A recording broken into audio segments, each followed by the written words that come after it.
भगवान की कृपा से हम जो शास्त्र का आदेश है अधमर्णता की निवृत्ति, उसकी ओर गतिमान ढंग से प्रस्तुत हो गई। आप लोगों को स्मरण करा दूं, स्मारय न तो शिक्षय।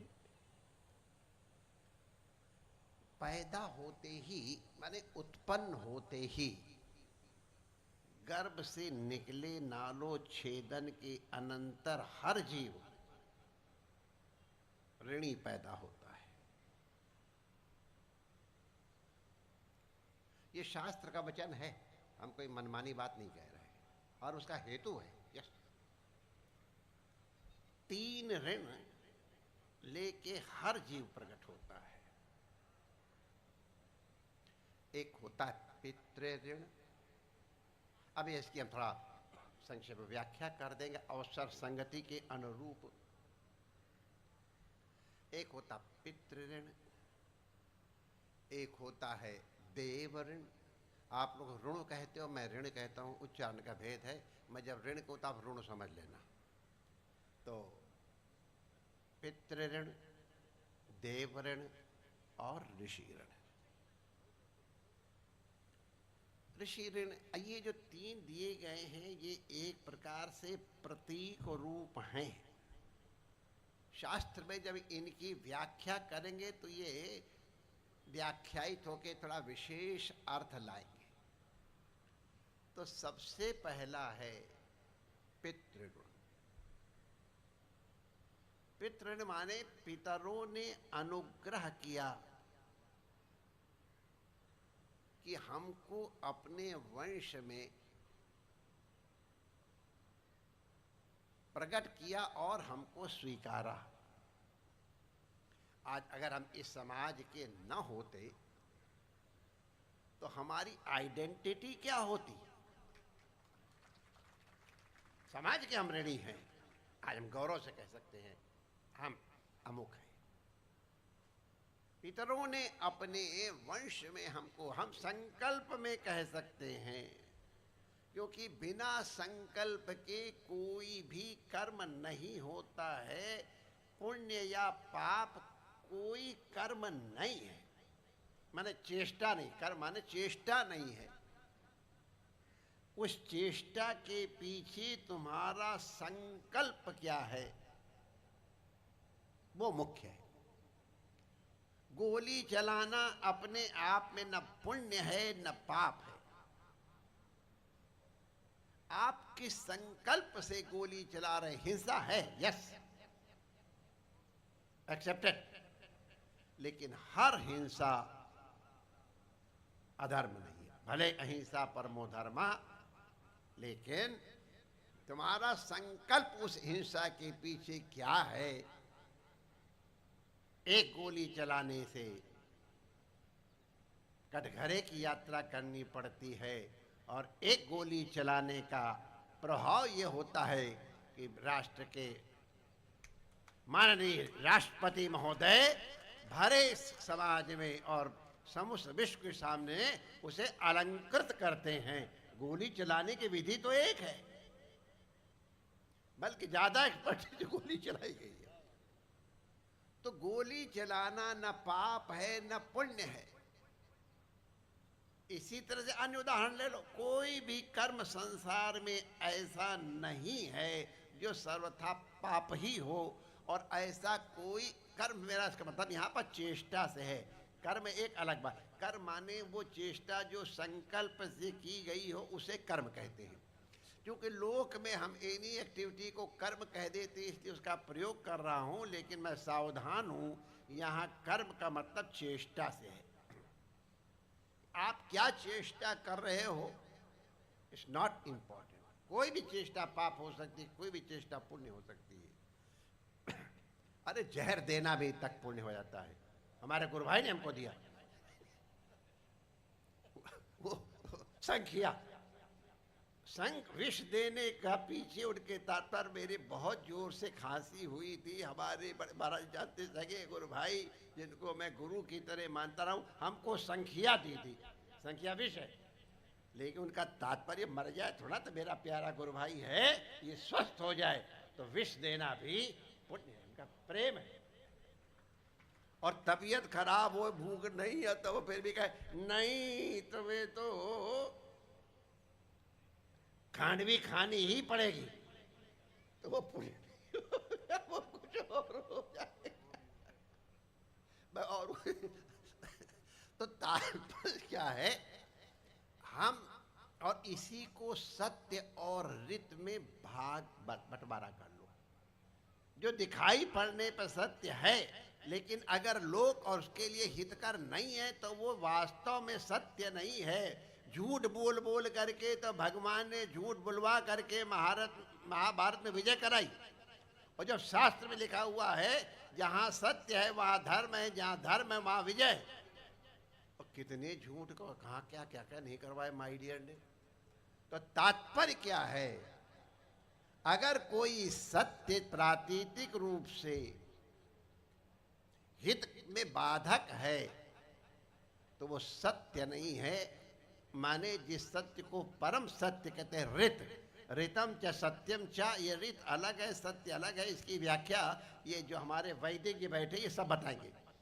तो ऋत एक अलग वस्तु है, हमको ऋत का आश्रय लेना।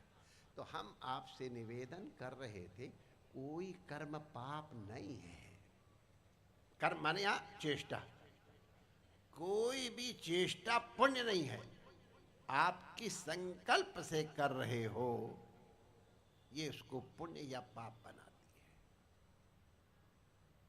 आप इसलिए हमने ये आपसे निवेदन किया कि जब हम इस कर्म करने के संकल्प करने के अधिकारी कैसे बने। संकल्प में बहुत सुंदर व्याख्या भाई से करते हैं, अब उनको करने दो, जब उनका टाइम मिलेगा भगवान कृपा से। मैं केवल इतना बताता हूं, किसी कर्म की सफलता के मूल में आप किस मूल के हो। मैं इस ऋषि परंपरा का हूं, इस ज्ञाति का हूं। यस्मिन कुले तुम उत्पन्ना बहुत मुख्य होता है। तो ये पितरों ने हमको एक आइडेंटिटी प्रदान की है, हम उस आइडेंटिटी का आश्रय लेकर के हम कर्म करने में सक्षम होते हैं। हमारे लिए जो कर्म विहित है पितरों के अनुग्रह से, अगर वो हम करते हैं तो धर्म कारक होगा, और अगर हम वही कर्म जो हमारे लिए विहित नहीं है अगर करते तो अधर्म हो जाएगा। तो इसलिए पितृ कुल ज्ञाति ये बहुत इंपॉर्टेंट है।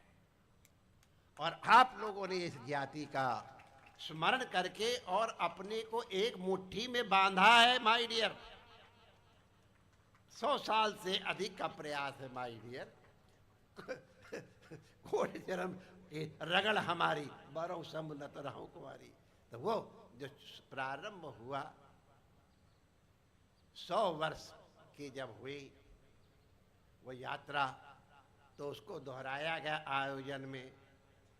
और हम भी चूंकि बहन के संबंध से इस ज्ञाति से जुड़े हुए हैं तो हमको बुलाया गया हुए थे। और आज भाई जी ने कहा महाराज आप इतने कहा भाई डियर मोटी बहनी स्मृति छे आऊं ऊपर से तो अभी क्या। तो मेरा तात्पर्य माय डियर ये है कि पहला ऋण है पितृ ऋण, ध्यान रखना। बहुत उपकार किया है हमारे पितरों ने, हमारे ऊपर संस्कार दिए हैं, हमको पहचान दी है, हमें गौरव दिया है, हम ऋषि की संतान हैं। हम ऐसी क्रिया कोई न करें कि हमारे कारण हमारे पूर्वजों की नाक।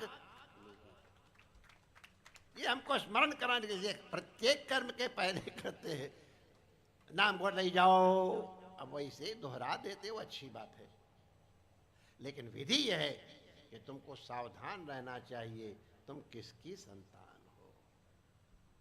हमको एक घटना याद आ रही है तो वो हम बद्रीनाथ गए थे अपने गुरु भाई को लाने के लिए, उसमें सड़कें नहीं थी, 70s की बातें। तो अगर पानी बरसा और रेड़ा आ गया तो 2-3 दिन के लिए तो सड़क बंद ही हो जाती थी। अब पड़े रहो, जो मिले वो खाओ पियो, नहीं तो राधे राधे। जब तो हम उनको लेने गए थे गुरु पूर्णिमा के उत्सव के लिए, अब जो परिस्थिति रही हो, तो एक जब हम वर्षा आने लग गई तो हमारे उसका ड्राइवर का नाम था तो मौन, लेकिन नाम था शेर सिंह, कनखल का रहने वाला ड्राइवर था, इसलिए बता रहा हूँ प्रमाणिक तिथि तो हमको याद नहीं है, लेकिन वो घटना याद है, गुरु पूर्णिमा कुछ पहले की बात है। तो वर्षा आने लग गई, तब ये हुआ कि रेड़ा आएगा, माई डियर तुम अटकोगे, तो मैंने कहा हिम्मत करो।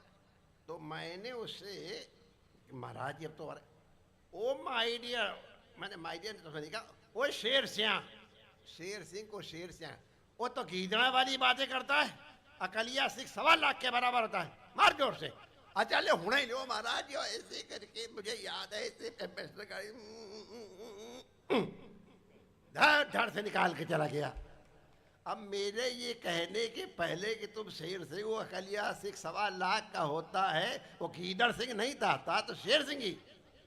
लेकिन जब उसको ध्यान आ गया मैं शेर सिंह हूँ, अकलिया सिख 1.25 लाख के बड़ा हिम्मत की और उसके पीछे पीछे 50 गाड़ी पार हो गई।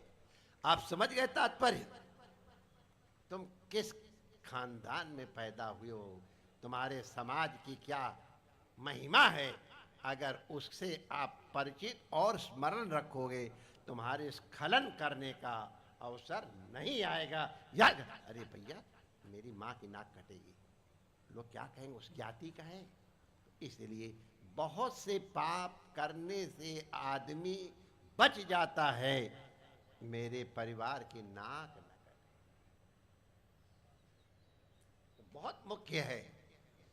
तो एक ये पितृण है, मुख्य रूप से हमको इसी की चर्चा करनी थी। दूसरा ऋण है देवऋण। देवताओं ने हमको सब प्रकार से सुविधाएं, देखने की सुविधा, वर्षा, गर्मी, ये सब दिया। ये सब देवताओं की कृपा से हम देख रहे हैं माय डियर, आँख से कोई नहीं देखता है। इस आँख के पीछे जो चक्षुरेंद्रिय है उससे हम देखते हैं, और उसके देवता अधिष्ठात्री होते हैं, तो उनके हम कर्जदार हैं, उसको अघमर्ण कहते हैं। और तीसरे ऋषियों के हम अधमर्ण हैं। ऋषियों ने अत्यंत श्रम करके जो ज्ञान का अर्जन किया है। ऋषि माने क्या है, मंत्र दृष्टारा, जिन्होंने सत्य का अनुसंधान किया है। अनुसंधान माने रियलाइजेशन किया है, अनुभव किया, ये ठीक है।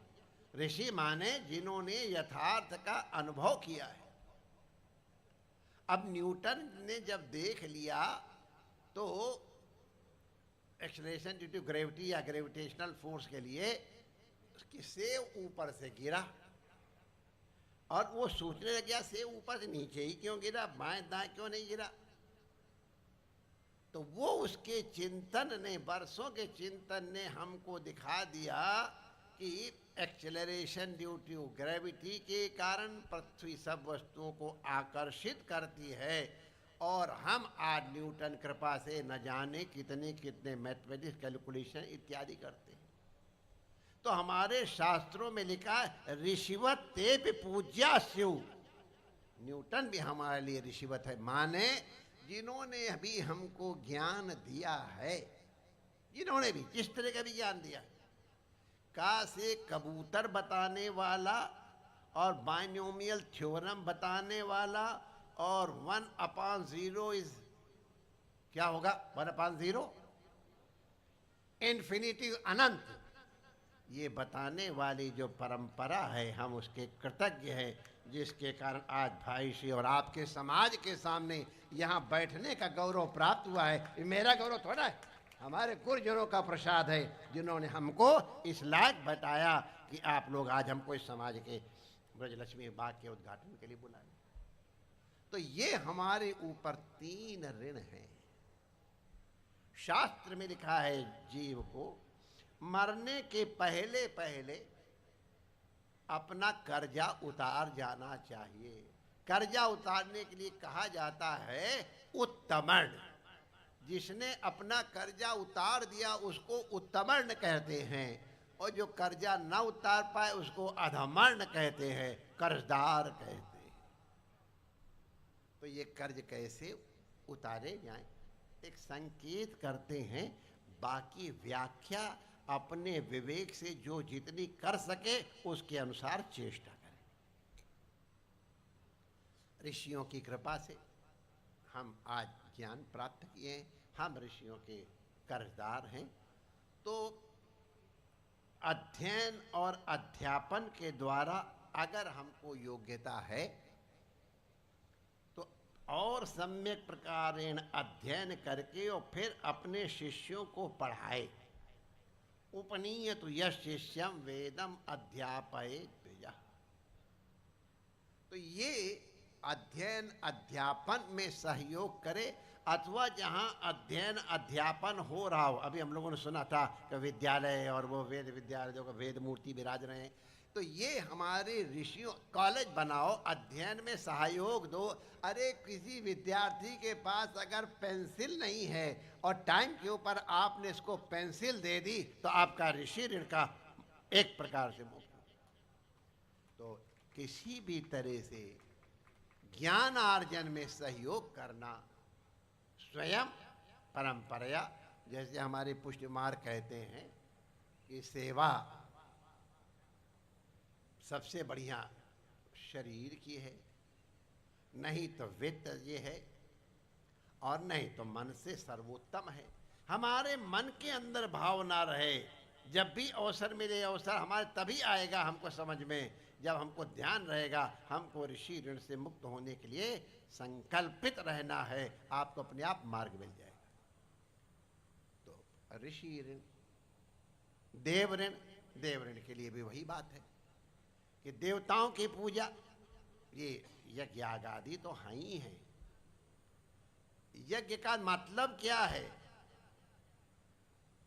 सबके लिए हमारी चेष्टा किसी तरह पहुंचे। चले अब हवन ही हो रहा है, तो हवन में बांस वाला भी लगेगा, तंबू वाला भी लगेगा, किसान लगेगा, ग्वारिया लगेगा घी देने के लिए। तो इस तरह से कितने लोग लगेंगे, उन सबको आपका यज्ञ का संकल्प पूरे समाज के लिए एक सत्कर्तव्य बन जाएगा, लाभान्वित होगा। उड़ी हुई धूमाग्नि पूरे वायुमंडल को व्याप्त करेगी। वेदों के संकल्प पूर्वक उच्चारित वेद मंत्र वातावरण को पवित्र करेंगे, जो समाज के लिए हितकर हो। ऐसा प्रत्येक कार्य यज्ञ संज्ञा वाला होता है। भूखे को भोजन करा दिया, जठराग्नि आपने कर दिया। तो इस तरह से हमारा कार्य केवल अपने लिए न हो करके जिस समाज से हमने ये सब प्राप्त किया है उसको पुनः प्रदान कर देना, भक्ति पूर्वक, अहंकार पूर्वक नहीं। हम कृतज्ञ हैं कि आज समाज ने, भगवान ने, प्रकृति ने, जो नाम लेना चाहो, हमको इस योग्य बनाया कि आज हम, अब सुन तो रहे थे भी हमने, कोई बहुत बड़ी रकम नहीं है लेकिन मन में संकल्प, बहुत बड़ी रकम है, $1,00,000। अभी कहीं सींग नहीं, पूंछ नहीं, और दे दिया, भरोसा है, सत्कर्म है, दे दिया, हो गया काम। ये यज्ञ है। आज उस यज्ञ के मूल के ऊपर आज यह भवन जिसका उद्घाटन करने जा रहे हैं बना है। वो शायद आप लोगों ने पढ़ा होगा, केमिस्ट्री में, शायद केमिस्ट्री में होता है कि ये जो मिश्री बनती है ना, मिश्री, वो कंसंट्रेट बना करके एक उसको पकड़ करके डोरे से बांध देते हैं। वो एक जहाँ होता है उसके बाद बाकी सब और आके जुड़ करके और मिश्री का इतना बड़ा ढेला बन जाता है। मूल वो छोटा सा वो उसका अंश है जिसके चारों तरफ जुड़ करके समझ गए ना माय डियर, वो $1,00,000 ये देव ऋण है समाज के। और ये पितृ ऋण भी हो गया कि हम उस जाति के हैं, उसने हमको पहचान बनाई है। अब इसकी हम बहुत अधिक व्याख्या चाहें तो कर दें, लेकिन अब काहे को आप लोग समझदार को इशारा बहुत होता है। हमको अपनी ज्ञाति का, जिसको नहीं जिस देश का निज ज्ञाति का अपमान है, वो नर नहीं नर पशु निरा है और डैश डैश समान है। तो हमको बहुत गौरव और प्रसन्नता हुई। और आपको महाराज जी, आप कहाँ से टांग अड़ाने आ गए हमारी बिरादरी में? कौन से हमारे ज्ञाति में कब तुम्हारा इंटरव्यू हुआ और कब तुमको एनरोल किया गया? माय डियर हुआ है, मतलब हमको आई वॉज एक्सेप्टेड। हमारी मोटी बहन ठीक यमुना जी के मध्य में, कहते ना देवता ब्राह्मण की सन्निधि में, गोकुल में, श्री यमुना जी में ठकुरानी घाट के सामने हमें अपना भाई बनाया था, हमारा भाई। तो अब वो सामर्थ्यशालिनी है। अरे जननी ही तो हमको बताती है, बड़ी बहन मोटी बहन और माँ कोई दो चीजें नहीं होती है। कई जगह हमको लगता है माँ से अधिक मोटी बहन प्यार करती है, हमारा अनुभव है। तो मोटी बहन ने हमको एनरोल किया है, तब हम आ ही गए बिरादरी में, तभी तब आ गए सेंट्रली, उसमें भी आ गए और आज भी आ गए। और उसी गौरव के कारण आज नाथलिया मुनवाल समाज का जो भवन बना है, इसका लोकार्पण करता हूँ। और जिस भगवती की कृपा से ब्रज में हमको मिली बहन, मोटी बहन, जैसे ब्रज का नाम और हमारे लाला का नाम, और कनकेश्वरी माता माने क्या है, हिरण्य वर्णाम हरणीम, वो राधा रानी ही है, वो रुक्मिणी है। वो इस नाटक में आके विराज हमको ले गए, हमने कहे तो हमारी है। और हमने डैश डैश का वो वर्ड नहीं यूज करूँ, आप लोगों को बात बात बहुत डटी आदमी है, तो हमारी ही वो है, ब्रज की महिमा है वो। यहाँ राधा रानी के रूप में, वहाँ रुक्मिणी के रूप में, यमुना के रूप में, कालिंदी ब्रज में, और वहाँ कालिंदी पटरानी के रूप में, हर जगह वो भगवती से ब्रज से तो निरंतर संबंध अच्छेच। और उसमें हमारी लक्ष्मी महारानी, हमारी मोटी बहन, हमारे वो लोगों को मोटी बहन का पता नहीं, मैं तो दुबली पत्ती मोटी बहन कहता था। तो हमारे देखते महाराज चिढ़ा रहे क्या, कितनी दुबली पत्ती सीख जैसी है और इसको मोटी बहन कहते हैं। तो मुझे व्याख्या करनी पड़ी, भैया मोटी बहन ये सच्ची महाराज हंसी कर रहे, महाराज मोटी बहन, एक हाथ उठा लो इसी। लेकिन चाहे कितना शरीर दुर्बल था, हृदय उनका बहुत विशाल था। और जो उन्होंने संस्कार दिए हैं, वो संस्कार आपके सामने है। नंद भाभी का प्रेम थोड़ा रेयर होता है, लेकिन हमारी मोटी बहन का अपनी ननद के साथ, जिनके के बाल बच्चे यहाँ मौजूद हैं, जो सत्संग कर रहे हैं, ये हमारा भाई, तो उनके मन में था, बहुत कम कोई बात कहती थी वो, बहुत कम, बड़े नहीं सब ठीक है। अरे अपने समाज का कोई भवन होना चाहिए। अब एक तो माँ पूज्या, हमारे यहाँ भगवान से अधिक पूज्या माता पिता हैं। आप लोग नाराज मत होना, शास्त्र है। हमको नहीं मालूम था पहले, हमको भी सिखाया गया, तो इसलिए उनका स्मरण ज्ञाति हमको जोड़ी दिया, और उनके नाम के ब्रज में हमने उनको प्राप्त किया। ऐसी मोटी बहन उनके नाम से आप लोग शायद जानते भी होंगे, माँ श्री लक्ष्मी बहन ब्रजलाल ओझा। तो इसमें ब्रजलाल ओझा का ब्रज आ गया। हमारा ब्रजवासी पहले तो हमारा रमण रहती वाला आया है, यमुना जी आई है, और फिर ब्रज के लाल माने कन्हैया, ब्रजलाल माने क्या नंदलाल कहो, कन्हैया कहो।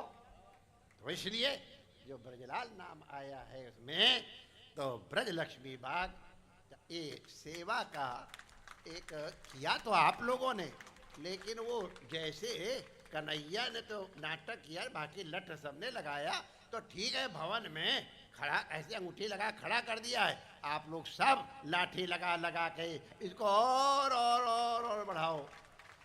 तो मातोश्री का बहुत विचार था कि इतना बड़ा समाज हमारा और हमारे बैठने की कोई जगह नहीं है। हमारे यहाँ न्याय दर्शन, और यही एक आध बातें कह के अपनी वाणी को विराम दूंगा। प्रत्येक कार्य के लिए कुछ नित्य कारण होते हैं और कुछ निमित्त कारण होते हैं। जैसे घड़ा के लिए तो मिट्टी कारण है और कुम्हार कारण है, चकला कारण है, डोरा, ये सब ये हैं। लेकिन ये सब होए, अगर कोई देश नहीं है तो कार्य, उसको भी देश भी एक उसमें हेतु होता है कारण। काल किसी न किसी काल में ही होगा, जब तक काल नहीं आएगा तब तक आम पकने वाला नहीं है। इन सब के साथ साथ प्रतिबंध का भाव, जो प्रतिबंधक है रोकने वाला वो भी नहीं हो तब कार्य होगा। और सबसे बड़ी अंत में आया है ईश्वरेच्छा समस्त कार्यों के प्रति महाकारण। तो संभवतः ये सब प्रतिबंध का भाव निवृत्त हुआ, काल अनुकूल हो गया और ईश्वरेच्छा हो गई जो प्रमुख कारण है, तो ये कार्य आज फलित हो गया। कितने वर्षों से राम जन्मभूमि का प्रयास, लोगों ने कितनी आहुति दी, लेकिन जब समय आया तब भगवान राम बैठ गए। लगता उसी तरह आज समय आ गया जो आज ब्रजलक्ष्मी बाग का क्या कहूं प्रारंभ हो गया। अभी तो और आगे चलेगा। तो नाम इसका इस अधिकार से, ब्रजवासी होने के नाते से और मोटी बहन का भाई होने के नाते से मैं उस अधिकार का प्रयोग करके किया है। देखिए हमसे कहा गया आपके मुंह से निकले तो इसको ब्रजलक्ष्मी बाग ऐसे नामकरण करके, और इसके विषय में जो स्मारिका इत्यादि प्रकाशित होंगी उसमें ये मंगल कामना देने की मेरी अभिप्सा है। अवश्य आप सबको बहुत बहुत धन्यवाद। आप लोग कोई एहसान नहीं कर रहे हमारे ऊपर आए, माय डियर, ध्यान रखना। आयोजन करने वालों में कोई एहसान नहीं है। आप लोगों को मैंने आपका कर्तव्य बता दिया है। कर्जा उतारना हुए तो तुम्हारे लिए अवसर प्रदान किया गया है। इन्होंने अवसर प्रदान किया, इसलिए इनको थैंक यू कह जोर से ताली बजा दो। जय श्री कृष्ण, श्री रमण बिहारी लाल की। आपके स्मरण कराने के लिए आया हूं माय डियर। तुम्हारा कर्तव्य सूझे, आपने स्वयं निर्णय करो और तद अनुकूल चेष्टा करो। परमात्मा आप सबका मंगल करे। जय श्री कृष्ण।